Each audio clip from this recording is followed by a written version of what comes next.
నమస్తే welcome to Raj news special drive నేను శ్రీకాంత్.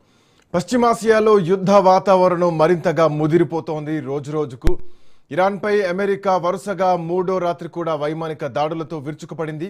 అధ్యక్షుడు డొనాల్డ్ ట్రంప్ ప్రత్యక్ష ఆదేశాలతో యుఎస్ సెంట్రల్ కమాండ్ ఈ దాడులు కొనసాగిస్తోంది. ఇక అంతర్జాతీయ వాణిజ్య నౌకలకు ఇరాన్ నుంచి ముప్పును పూర్తిగా తొలగించే లక్ష్యంతో ఈ ఆపరేషన్ చేపట్టినట్లు అమెరికా ప్రకటిస్తోంది. మరోవైపు ఇరాన్ తీర ప్రాంత నిఘా వ్యవస్థలు, డ్రోన్ కేంద్రాలు, క్షిపణి మౌలిక సదుపాయాల లక్ష్యంగా బాంబుల వర్షం కురిపించింది. ఈ దాడుల కారణంగా దక్షిణ ఇరాన్లోని బందర్ అబ్బాస్ పోర్ట్, కిష్ అట్లాగే క్విష్ ద్వీపాలతో పాటు అటు బుషహర్తో పాటు ప్రావిన్స్లోని జామ్ నగరం భారీ పేలుళ్లతో దద్దరిల్లినట్టు ఇప్పటికే అంతర్జాతీయ మీడియా కథనాలు వస్తున్నాయి. ఈ సైనిక చర్య మరో 2-3 వారాల పాటు కొనసాగొచ్చని డొనాల్డ్ ట్రంప్ చెప్తున్నారు. ఒక రేడియో ఇంటర్వ్యూలో డొనాల్డ్ ట్రంప్ మాట్లాడారు. తీవ్ర స్థాయిలో హెచ్చరికలు జారీ చేశారు.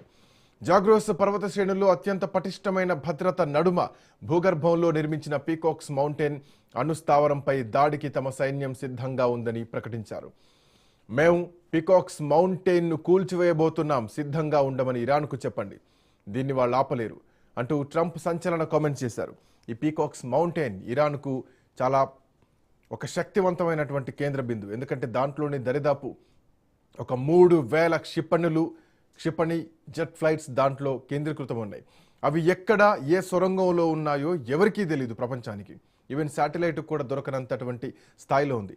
సో వాటి మౌంటైన్ని పూర్తిగా కూల్ చేస్తామంటే ఇరాన్ను పూర్తిగా బలహీనపరుస్తామన్నది ట్రంప్ చేస్తున్నటువంటి కామెంట్. ఈ యుద్ధం ఎటువైపు వెళ్తోంది?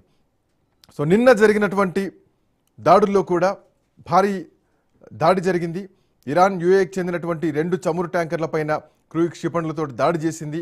యూఏ రక్షణ మంత్రిత్వ శాఖ ఈ అంశాన్ని ముంబాసా అట్లాగే అల్బహియా అనే ట్యాంకర్ల పైన దాడి జరిగింది. ఈ దాడిలో ఒక భారతీయుడు మరణించారు. 6 భారతీయులు సహా ఇంకొక 8 మంది గాయపడ్డారు. దీనిపైన భారత్ కూడా ఈ దాడిపైన భారతీయులపైన చనిపోతున్నటువంటి విషయంపైన భారత్ కూడా ఖండిస్తోంది.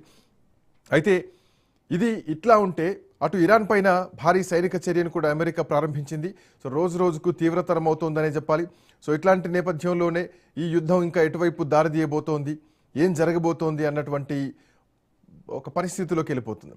వాస్తవానికి హర్మూజ్లో నౌకల రాకపోకలు మొత్తం కూడా గత 2 నెలల్లో అత్యంత కనిష్ట స్థాయికి పడిపోయాయి. అట్నుంచి ఏ నౌక పోయేటువంటి పరిస్థితి లేదు. ఇక ఈ అంశం ఇట్లా ఉంటే కనుక హర్మూజ్ జలసంధి గుండా వెళ్ళేటువంటి నౌకలకు మేము భద్రత కల్పిస్తాం, మేము రక్షణ కల్పిస్తాం అంటూ ట్రంప్ ప్రకటిస్తున్నారు. కాకపోతే 20% సుంకాలు విధిస్తాం అని ఇంకొక మెలిక పెడుతున్నారు. దీనిపైన ప్రపంచ దేశాలు కూడా అభ్యంతరం వ్యక్తం చేస్తున్నాయి. చూద్దాం ఈ అంశాలపైన మాట్లాడదు. యుద్ధం ఎటువైపు వెళ్ళబోతోంది? హర్మూజ్ను నియంత్రించడం అమెరికాకు సాధ్యమేనా?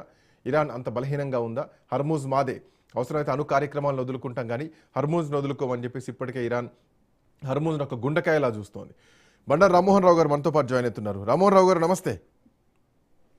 నమస్కారం. సో హర్మూజ్ అమెరికా కంట్రోల్లోకి వెళ్ళడం సాధ్యమేనా? మేము సుంకాలు విధిస్తాము, మేము సెక్యూరిటీ ఇస్తామని చెప్పేసి ట్రంప్ మాట్లాడుతున్నారు.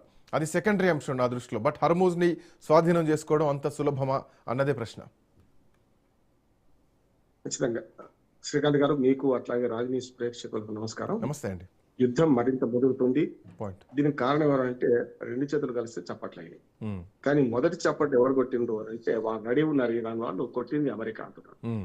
ఎట్లా అంటే కొంచెం మొదటి నుంచి 4 రోజుల నుంచి కిందికి వెళ్తే మీరు దొంగ దారిలో వెతుక్కొని మెల్లగా హర్మూజ్ జలసంధిలో ఏదైతే పర్మిట్ చేసిన దారి విడిచిపెట్టి పర్మిట్ లేని దారిలో మెల్లగా ఒమాన్ కు దగ్గరగా ఉన్న దారి నుంచి ఈ అమెరికా నౌక బయలుదేరింది.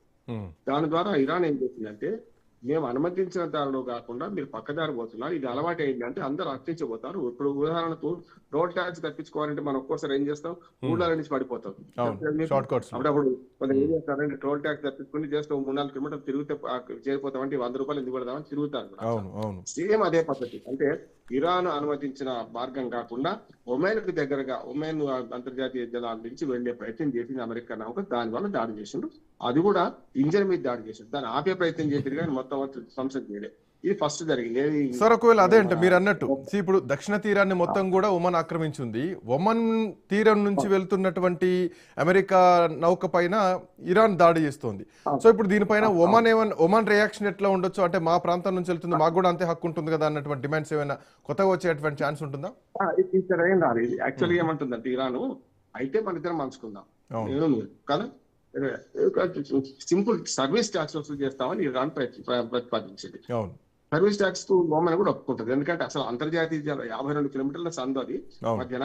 ఆ 52లో అంతర్జాతీయ జలాలు పోగా ఇటుపక్క అటుపక్క ఎవరి మన దేశ జలాలు వాళ్ళకు ఉంటాయి కాదట్లేదు.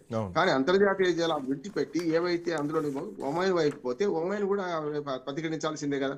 అమెరికా కనుక ఏం చేయలేకపోయింది కనుక ఆ పని ఇరాన్ చేసింది. అక్కడి నుంచి పొందేయండి. వెంటనే అమెరికా ఏం చేయాల్సి ఉంటే, మీరు మా నౌక మీద దాడి చేసినప్పుడు ఇది తప్పు అని ప్రపంచవ్యాప్తంగా ఎండగట్టాల్సిన పరిస్థితి ఉండేది. కానీ వాళ్ళు థామ్స్ ఉంటా వాళ్ళు మొదలు పెడితే వీళ్ళు మొత్తం అంతా పేల్చేసింది కదా. ఎట్లా పడితే అట్లా విధ్వంసం సృష్టించింది కదా. అది స్పష్టంగా అమెరికా అధ్యక్షుడే నాటో కూటమి దేశాల సమావేశం జరుగుతున్నప్పుడు చెప్పింది. ఇది ఫస్ట్. ఒక దొంగ అయితే మరొక గజ దొంగ ఈ మాట అంటున్నాడు. కొంచెం హెడ్డింగ్ పెట్టుకోవచ్చు మీరు. దొంగ ఇరాన్ అయితే గజ దొంగ అమెరికా. ఎందుకు గజ దొంగ అంటే వీళ్ళేమో సర్వీస్ ట్యాక్స్ మేము టోల్ వసూలు చేసి మీ భద్రత కల్పించి టోల్ వసూలు చేస్తామని వీళ్ళు అంటున్నారు. ఇరాన్ అమెరికా ఏంటంటే 20% కాదు అది.